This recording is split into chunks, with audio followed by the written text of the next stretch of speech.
And welcome back to Little Cuts, our weekly mini-sode where we dig into the things that we've been watching recently. I'm Terry. And I'm Mary Beth, and this week we are talking a campy horror sequel, Cannibal Honeymoons, a heart-wrenching movie with a talking door, book about death and toxic friends, a campy supernatural television series, and Wolfman's Got Nards. Wolfman's got nards. We have a lot to cover, but before we do, Mary Beth, we're actually doing a Patreon. And it's starting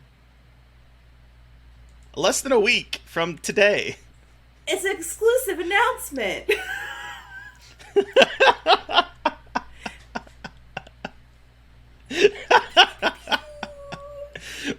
We're gonna have a couple different levels, and here's the thing: we're keeping it very. We're gonna be slow to grow, I think, on this because we don't want to overwhelm ourselves with putting out tons of Patreon-specific content. But we are going to lay out three different levels of it. There's gonna be kind of an introductory level, and there's gonna be like a medium level where you'll be able to watch these things that we've been putting out every week. It'll only be for you, and then we're also doing the top tier level in which we are going to be covering movies that terrified us as adults, just the two of us, for now. For now, yeah, I'm super excited that we're doing this, and to talk. I'm very excited to talk about the things that have scared us as adults. I know they've talked about it so much, so it'll be cool to have those extra episodes. And so if you guys have been excited about us getting a Patreon, maybe we've talked about it a little bit. If you've liked any of our episodes, if you like listening to us, please consider supporting our Patreon now. Please. Money. Because, here's the thing. It's like... Podcasting's cheap. Expensive. Like, it's expensive. It's not even like this money would really go to, like, in our pockets. It would be going to pay, like, our hosting fees and stuff. Because, again, we're not on a network. It's just the two of us. We love doing this, and it'll just be nice to have a little extra padding of us not having to pay out of pocket for some of those stuff. And who knows one day, but I think right now we just want to get a little extra something.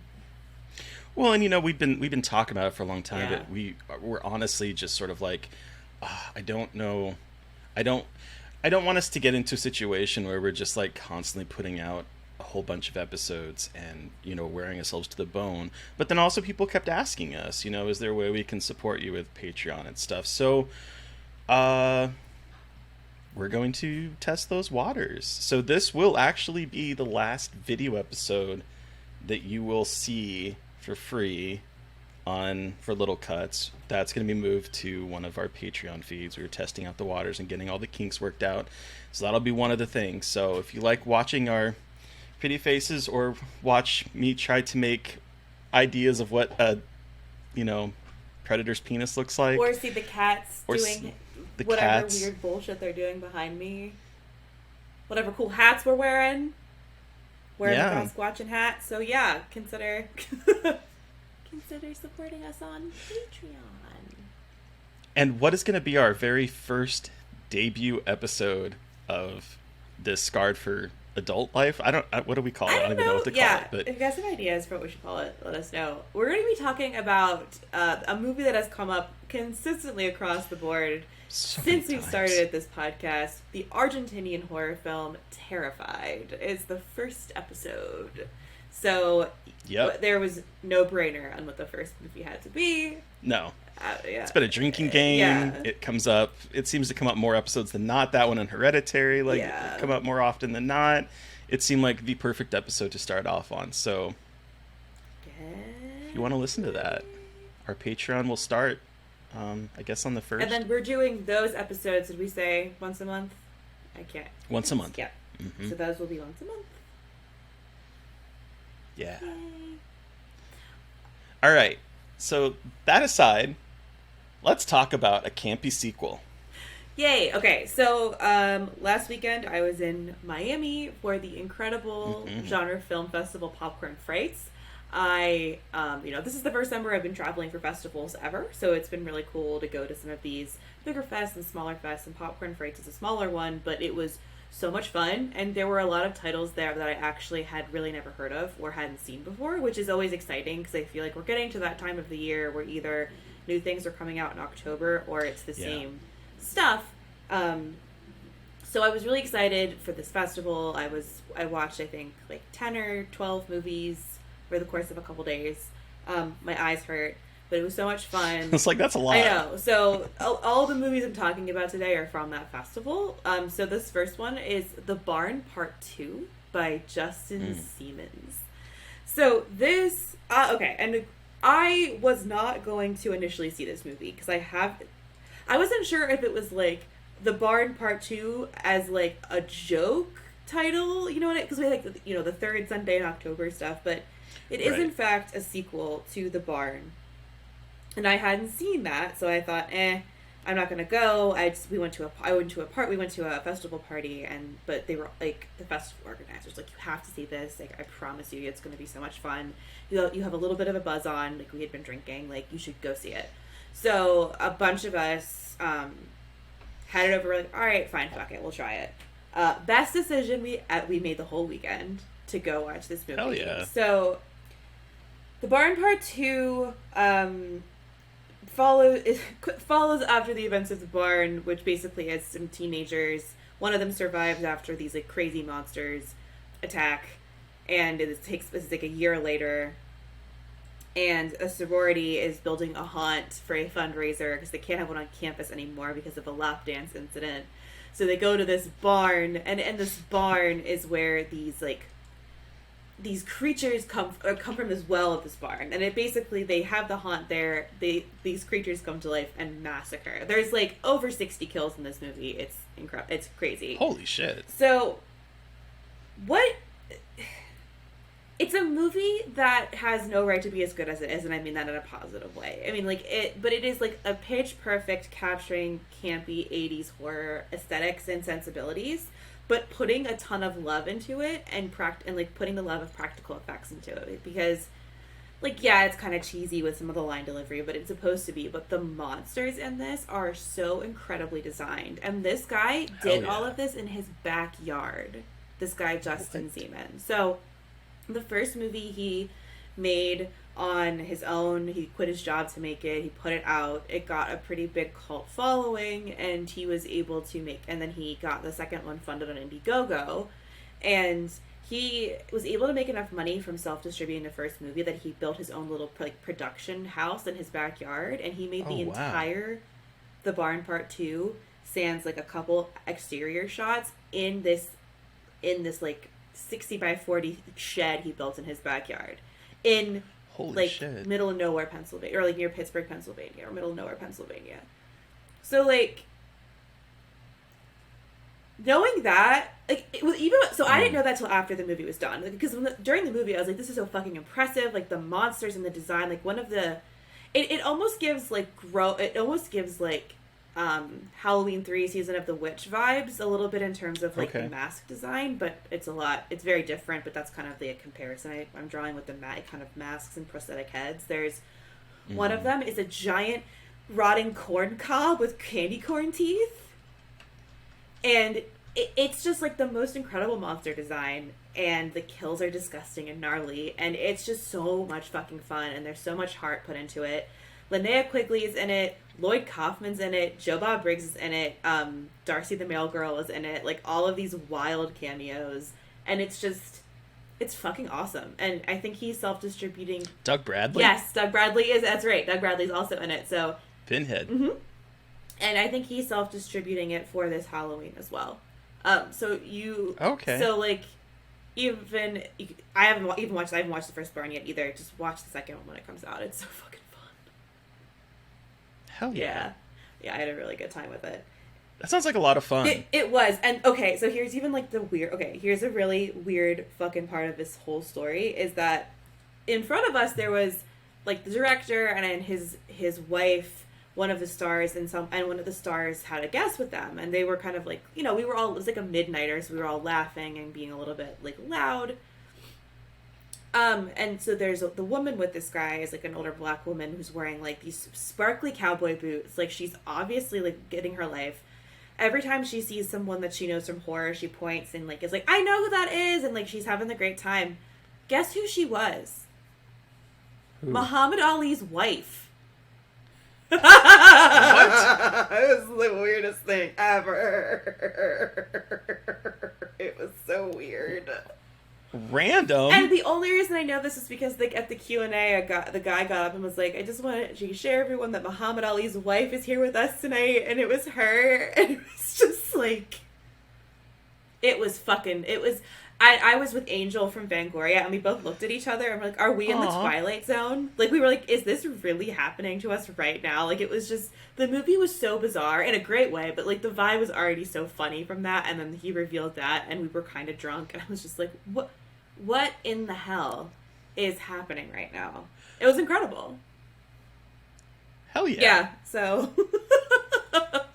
That sounds really cool. Yeah, it was really cool. I'm sad I missed that one. Yeah, but it's coming out soon, I think. So, but I want to hear more about a book about death and toxic friends. Bodies, Bodies, Bodies. The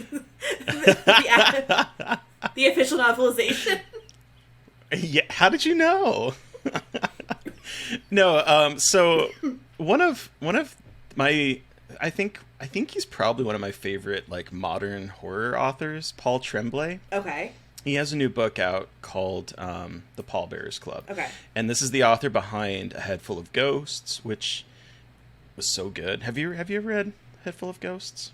Yes, I have. I think I need to reread it because I didn't dislike it, but I wasn't as like into it as a lot of people were. Okay. But I loved it. Yeah. And then his one of his other books, The Cabin at the End of the World, is being turned into The Knock at the Cabin, I think is what it's called. That's M. right. Night Shyamalan's new movie. Oh, that's right. Oh my god, I totally forgot that was happening. And so The Pallbearers Club is his latest novel. It just came out, and it takes place throughout. I listened to this book, and I honestly think an audiobook is the best way to listen to this because of the conceit of this book. So it's a memoir, quote unquote, written by Art Barbara, so it follows him in high school as a sort of like, he's socially awkward, very, thin, acne, his back is bent by scoliosis. Following him in high school when he is looking to create clubs that will look good on resumes, and so he creates the Pallbearers Club, which is going to be this group of people that go to funeral homes and act as pallbearers for people who don't have family. Oh. And so he sets up this club, and then he sends out flyers all over the place, and one person named Mercy, or that he calls Mercy, because he makes a comment about how he's changing all these names. She shows up. They sort of make a kind of a friendship. She's like this badass punk that kind of introduces him to like punk music from the 80s, and dresses so fashionably, and just sort of like has that kind of cool girl punk aesthetic, and he is instantly drawn to her, and it follows their tumultuous friendship over the course of 30 odd years, I think, maybe more, as they come in and out of each other's lives. But he also starts to think that maybe she's a vampire. Oh. And the conceit of this is that you're reading a book that he wrote, but she is also adding notes to it. Whoa! Wait, how does that read in an audiobook then? Very well, because you have two narrators, and he starts talking. She'll do a little interjection, and I'm curious to see if it was written on paper, if there's like lines written on the paper or whatever, but she'll do an interjection, and then a lot of times he'll be done with his chapter, and then she critiques the chapter in terms of like, is this a memoir? Is this, because she kind of has this wry personality of like, you're writing about me and you're calling me a vampire, dude, really? And so it goes back and forth between the two of them as she is like reading the memoir, and then we're reading her thoughts on the memoir as well as him. What? And it has a wild structure, and it is actually very moving depiction of, again, toxic friendship, mental health, and possibly vampires. It's really good. Okay. It's really good, and I really recommend, especially if you Cool. subscribe to Audible or whatever, to use it as one of your credits, because her, especially her, the voice actress that plays Mercy, is so good. There's this one part where like he freaks out in her room, in her like apartment, and he like leaves, and it's sort of from his perspective, and then she's talking, and she's like, well, you know, what you really need to do is, if this is creepy, and then her voice would get low, and she would just like talk in like this very like, it gave me goosebumps just listening to her talk. It's so good. So I highly recommend this book, particularly if you're going to listen to it. It's so good. Okay. Okay. Wow. I wasn't totally sold on it, but now I very much am sold on it. It's really good. Okay. Oh, I really okay. enjoyed it. Cool. Ooh, I want to see how that's written. What that Yeah, looks I'm like. curious. Yeah. I'm curious, but yeah, it was a great listen. It was one that, it's one of those books that like made me look forward to my commute to work and back, because I Oh, was like, ooh, cool. I get to listen to this book. And that's the only So, and that's the only time you listen to it during your commute. mm-hmm. Cool. Yeah, I find it's the only time I can really listen to things, because my mind wanders, Okay. or like I feel like I need to have some kind of visual stimuli, Okay, that makes sense. so I need to be doing something a lot of Okay. times. But yeah. So what's this Cannibal Honeymoons? Okay, so this is obviously another Popcorn Frights film. This is it's called Do Not Disturb. And so Mm-hmm. this is a film that is basically, I mean, when it comes down to it, it is very much quite literally a toxic relationship will eat you alive kind of scenario here.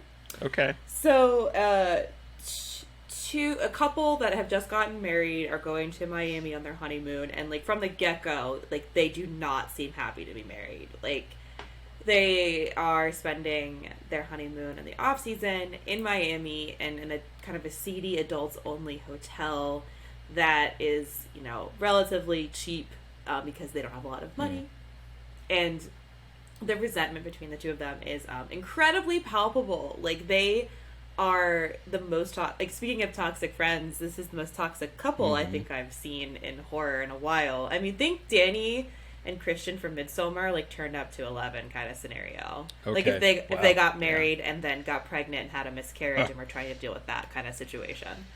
Okay. Yeah. So they're what this movie does well, I think, is have both of them be toxic.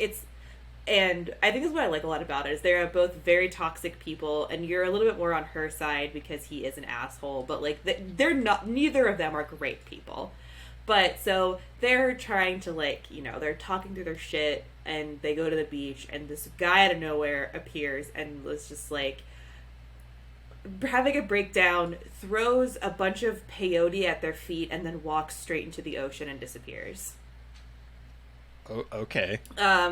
And so, because, you know, movies and also irresponsible idiot man takes the peyote with the intention to sell it, then they actually end up taking the peyote. And lo and behold, the peyote makes you really horny and really hungry for human flesh.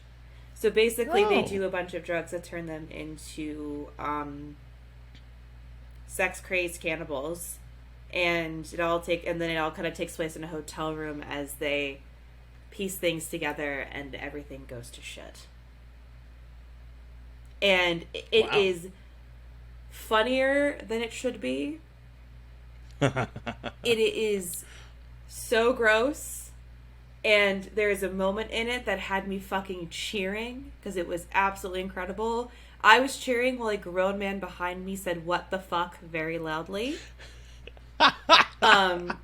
'Twas incredible. Okay. So yeah, Do Not Disturb. Okay.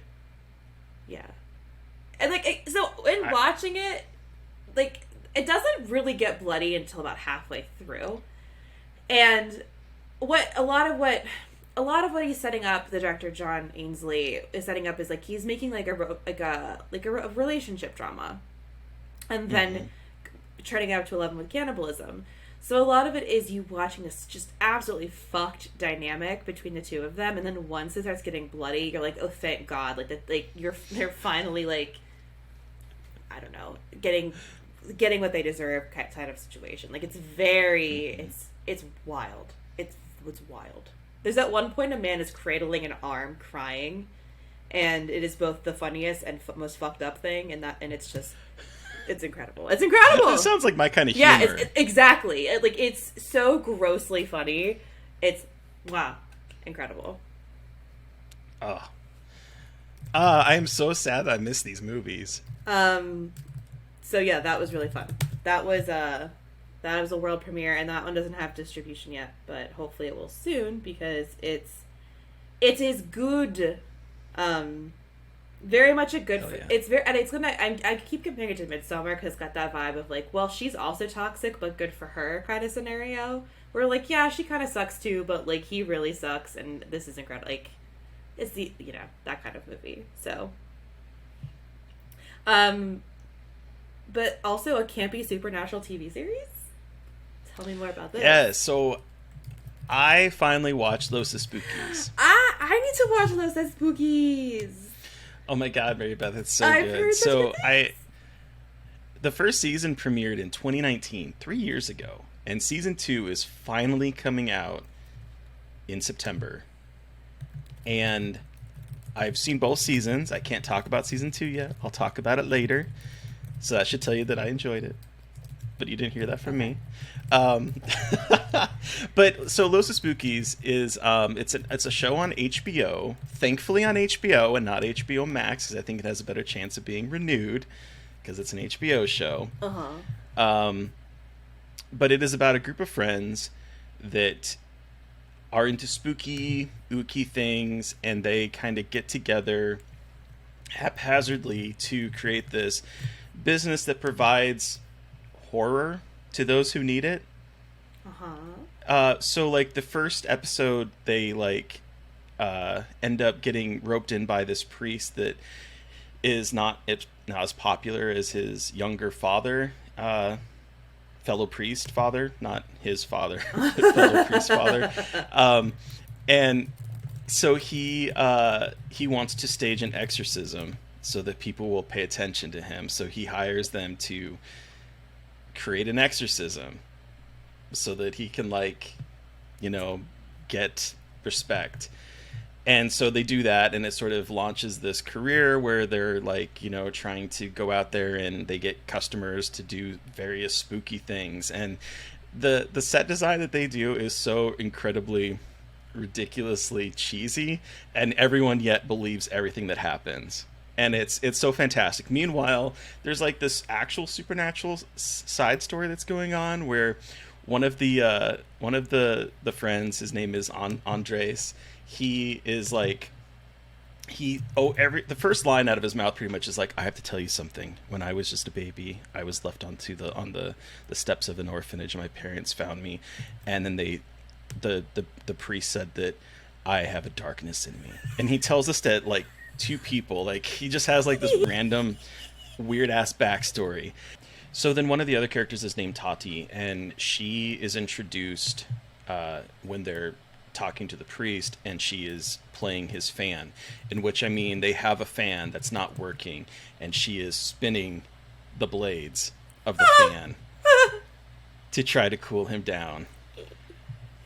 And that is like a continuing joke with her, is that like she seems to be kind of otherworldly, but doesn't seem to have all of the little parts connected, and so she just kind of goes through life doing these odd jobs, and she gets roped into it. And so it's just following like the four of them as they go about doing these little horror haunts while also dealing with real supernatural things that are going on in the background. And it is really funny.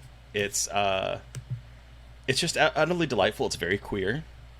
I've heard that it is very queer.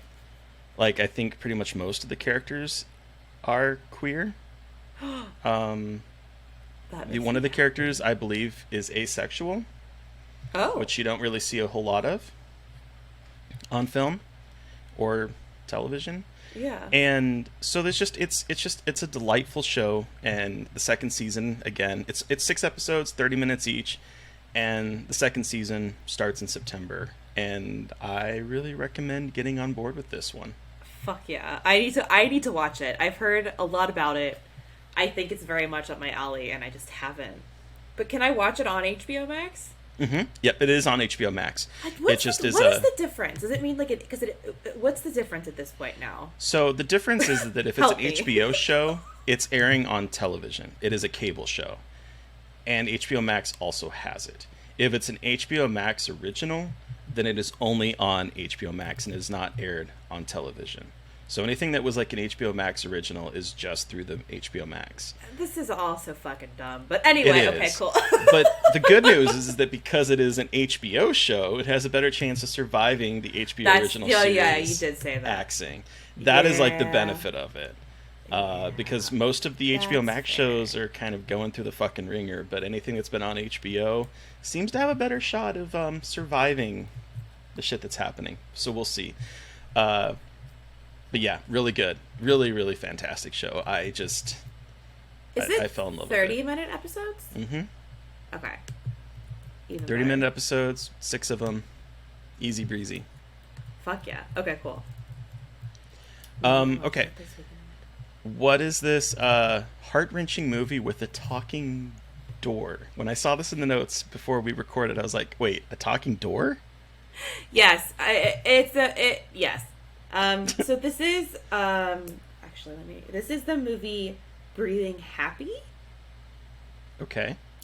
that I had tried to watch. I think I believe it was Chattanooga earlier this year, and I think I just like wasn't in the right headspace. This is a movie by director Shane Brady, and I wasn't in the headspace for it, but I watched it at Popcorn Frights and cried like a little baby. So this movie is it's a incredibly personal story about addiction, Okay. but it's told with like this weird psychedelic sci-fi twist that creates this really fascinating tone that is both deeply, deeply sad and touching and hysterical. Oh, okay. And it's quite an incredible film. So it follows. It's based on Shane Brady's own life, and he was kind of cagey about what parts were real and which weren't. Fair enough, but it is Christmas is Christmas. It is 1 year after this man Dylan has gotten sober. But all of his family has passed away. So he is by himself on Christmas, celebrating 1 year sober and kind of reflecting on his life. Okay. And he wakes up thinking there's an earthquake, and a talking golden door has appeared in the middle of this kitchen. And this talking golden door, voiced by Aaron Benson. Voiced by Aaron Moorhead of Justin Benson and Aaron Moorhead fame. Is talking to him about the door and how to get to the other side of the door and what lies on the other side of the door. And it's all about reflecting on your past and what you've done in your past, and kind of accepting your fuck ups and trying to move past them and trying to deal with grief. And it's just a lot about coping with addiction and what happens when you're an addict and the ways you affect your family and how your family is affected. And I bawled like a little baby and had to do the Q&A afterward. Oh, no. So the credits started rolling, and I had to walk up to the front. It was a packed audience. I had to walk up to the front like sobbing, and was like, "Hi everyone, I'm Mary Beth McAndrews from Dread Central, and I am a fucking wreck of a human being right now." And thankfully, Shane was also crying. So all the people on the front were crying. So yeah, it was Goodness. It was an experience, to say the least. Wow. Mm-hmm. Yeah, it was a lot, but it's really good, especially if you kind of just surrender to what it's trying to do. It's not gonna make total sense all the time, but it's got that kind of very much stream of consciousness vibe to it. It's a little bit more cohesive, but it leans into the like, stream of consciousness way of like, is this real? Is this a dream? Is this like kind of playing with reality and bending reality? Is this the real life? Exactly. Yeah, it's just there's a lot about death and grief too, and it's just a lot. And I've lost a family member to drug addiction, so like that all came flooding back to me watching that movie, and like so, and there was not a dry eye in the house watching that movie. So that's Breathing Happy. Highly suggest you checking it out if you want to cry. Sounds like it. Goodness. But also if you want to experience like a really interesting way of using genre conventions. So it's not really a horror movie, but like it uses kind of genre conventions to create this story, and so it's something special for sure. So, on the opposite end of the spectrum, yeah. What horror comedy did we watch this week? Okay, so we took it to 1987 with The Monster Squad, a movie that I grew up watching repeatedly as a kid, and I have so many fond memories of watching. And then I tried watching it a few years ago, and I just wasn't in the headspace. And I mean, we'll dig into it, but you know, it has like a great first impression, and then it has a not so great first impression. Yes. And then it kind of gets past that for the most part, and it's fine. But I did not realize when I tried watching this maybe 5 or 6 years ago how many homophobic slurs there are in the beginning of this fucking movie. Jesus, I was just like, I knew you had warned me about it, but it was just like right off the bat, I was like, good lord, damn. They're calling the teacher a homo. They're calling the overweight kid, well, they're calling him fat kid, which is another thing that bothered me and continues throughout the entire movie, that even his so-called friends just keep referring to him as fat kid. Really bothered me. But yeah, they call him the F slur. Like, it's a lot in the beginning of this movie. What? And what? I know this is like a trope, but Jesus, like, why did we start having, like, you have to be the token fat kid of the friend group that everyone shits on the whole time? Like, fuck you. And I was thinking about the Goonies a lot watching this movie, which we can talk about. Like, I got very big Goonies vibes, but then I was thinking about, you know, the Goonies character. Everyone's like, do the truffle shuffle, and like he was the entertaining. And then I'm not saying anything revolutionary here, but it is like very frustrating to watch these movies and just think like, Jesus Christ, we really did just reduce everybody to like who is acceptable because of their body type and what they look like. Fuck. Anyway, thinking too hard about Monster Squad. No, that was my problem throughout all of it. That even his friends, like, it's one thing if the bully is calling him these names, but it's his friends, his so-called friends, that are not even referring to him by his name. They're just referring to him by the fact that he is overweight, and that still bothers me. However, that aside, Mary Beth, this was your first time watching this movie. So can you, because we haven't really decided what it's about, in case you don't know. So what is this a movie about, and what are your thoughts on it? Okay, so the Monster Squad is about a Monster Squad. I'm just kidding. So, okay, in the Monster Squad, all of basically like the universal monsters have come back to life. We have Dracula. Is it specifically Dracula, right? Mm-hmm. Comes back after being like banished away for 100 years, and he comes back to resurrect the monsters. So then we resurrect we have Frankenstein is like the big one that they're resurrecting, but there's also the Wolfman, the Mummy, and the creature from the Black Lagoon. So all of these creatures have come back to basically like take over the world and wreak havoc.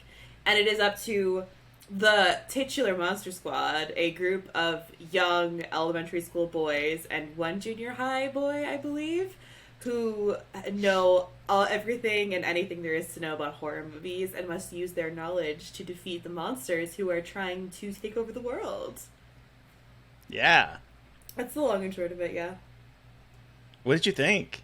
I had so much fun. Isn't it fun? So fun.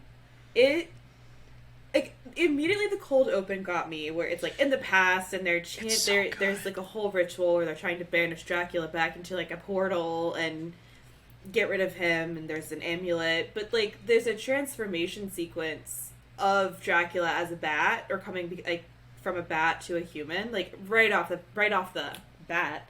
Yeah. Bunch. Is this incredible? And as soon as I saw that, I'm like, oh, I'm in for a treat. This is going to be a practical effects treat. Like, regardless of everything else, I'm very excited. And it is... This was made for children, right? Like, is this meant for kids? Because this movie does... Like, I even wrote in a question mark, like, was this meant for children? Because while it is about kids, it's pretty scary. I mean, like... If I was a kid watching this, I would have been kind of taken aback by a lot of the violence that's happening against kids. I mean, they don't pull any punches with this one. I mean, it was PG-13, so it's not okay. But still. Still, like, because it's following younger kids, it feels like it's meant to be. And I think it's a gateway horror movie, I think, for a lot of people. So it's meant for kids. Watching it now, I'm like, shit, like, this is pretty intense for a horror comedy for kids, because the kids are constantly in peril. At one point, Dracula calls a 5-year-old a bitch, which was absolutely iconic moment. I think I wrote that down. I'm like, did Dracula really just fucking call her a bitch? And this is right after the old German man calls her a virgin and has her read like a spell. I was like, what is happening on this day? I was like kind of upset, but also thought it was incredible that he keeps choking her and calling her a bitch. Lifts her up. It's what I'm trying to say here is that I think Monster Squad is really fucking fun, and homophobic slurs and weird like 80s things, acknowledged and decide. A good goddamn time. It looks really good. I thought Dracula did kind of look a little bit cheesy with like... Yeah. It's not a good Dracula. No. But it adds to the charm. It does. Everyone... Like, he looks like the Spirit Halloween Dracula costume. Yes! Yes! He does. It's like, we can't get Bela Lugosi, so let's get the Spirit... Halloween it looks exactly like that's exactly what it looks like, and which is so funny because like the creature looks awesome, and so does the the creatures look fucking awesome. So it's just funny that Dracula looks like a clown. He's like the leader, but he looks like a clown. But again, it adds to the charm. It does. He's like full camp in this movie. Full camp. But like, this movie is surprisingly violent. Yes. Yes, it's PG-13, but like, I mean, the man that's running into the police station saying that he's a werewolf and lock him up, that gets shot, and then he's on the cart, and the transformation was awesome with that too. And he gets blown up, and there's like body parts everywhere, and they all like reform. Gnarly. The mummy when he like disintegrates is such a cool thing. That was so good though. That was like watching him unravel. That was so cool. And then having the kid just like say like he says something about skanks to the brides of Dracula and then stakes her in the heart, and I was like, Jesus Christ. But then the kid also shoots a werewolf, and I'm like, this kid's like 13 and just shot a man. Like, talk about drama. But then we have Frankenstein. I wanted so much more out of this with Sweet Boy Frankenstein. I know. Because this movie is pretty short. It's like an hour and 24 minutes. Which is, generally I don't complain, but I just wanted more of this Frankenstein thing because it was so cute. Like, Frankenstein and the little girl. So cute. Like, she was adorable in this. She was incredible. Are you two chicken shit? I'm like, this little girl is the best character in any horror movie I've ever seen. I loved her so much. Like, can I be part of the Monster Squad now? And it's just that part was really, really tender and sweet, and I just wanted more of that because it was cute. The dynamic was very good. And again, got Goonies vibes. He was like Sloth from the Goonies. Mm-hmm. So this is totally indebted to the Goonies. Yeah, exactly. Sure. It was just I watched it, I really enjoyed it, and then I really wanted to watch the Goonies. Yeah. I love Goonies. Oh, I do too. Goonies is great. Goonies forever. Goonies forever. Goonies never say die. I loved this movie. Well, Good. I'm Scott glad. Nards was so fun. I was like, that. You know what? I appreciate the gag. I truly appreciate that stupid gag. Sometimes a nut joke is just a good nut joke, you know? Yeah. That's the title of the episode. Sometimes a good nut joke is a good nut joke. I'm glad you enjoyed it though, because like I said, I had not seen this since I was a kid, and I watched a whole lot of it. And I tried to watch it a few years ago, and I got to the homophobic part. I just was not in the headspace. Like, no, exiting out of this. But rewatching it now, minus that like 10-minute section, it still holds up, and I think the effects still looked really good for what it was at the time. Yeah. I love the Hammer horror aesthetics of this entire movie. Yeah. It's like Hammer horror gets dropped into Americana. It's the awesome. Score by Bruce Broughton Yes! is iconic.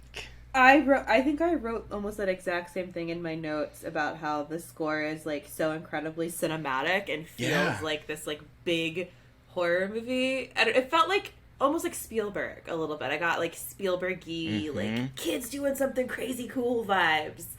It was cool. Oh, I also wanted to acknowledge the fact that I love his dad, who is the cop, who's like, "What you guys doing tonight?" He's like, "Marriage counseling." Yeah. Like, but then their whole cute exchange about, he's like, "It's only a movie," and the kids, "It's too late if I see it the next day. My friends will have told me the whole story." And I was like, remember the days, and that's also still relevant today, where it's like, you don't watch the movie right when it's released, everyone's gonna ruin it for you. So I just liked that little moment. It was just very funny about like these kids as horror fans and seeing them as little horror fans. It's just very sweet. So wanted to be able to have like a house where I could sit on the roof and look at a drive-in movie theater. Right? I saw that and was like, wait, that's the best. I want that. I just wanted to be able to sit. I wanted to be able to sit on my roof and smoke weed when I was a teenager. Because I was a delinquent.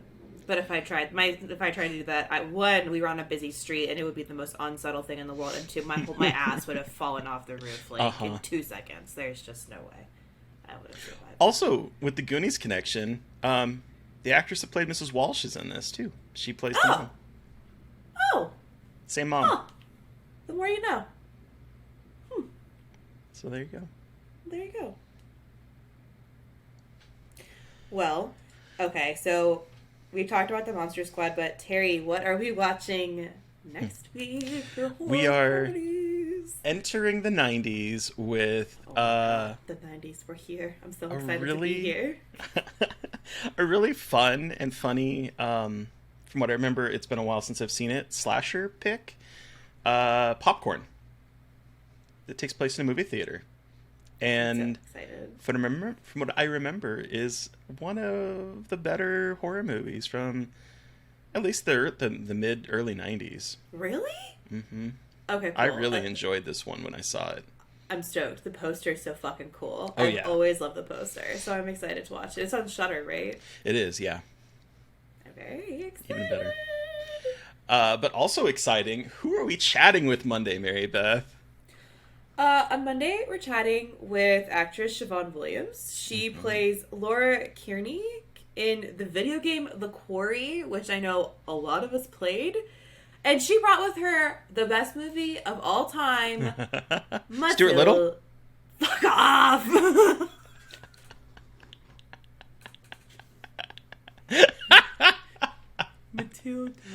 Matilda. I'm never gonna let that go that you did that.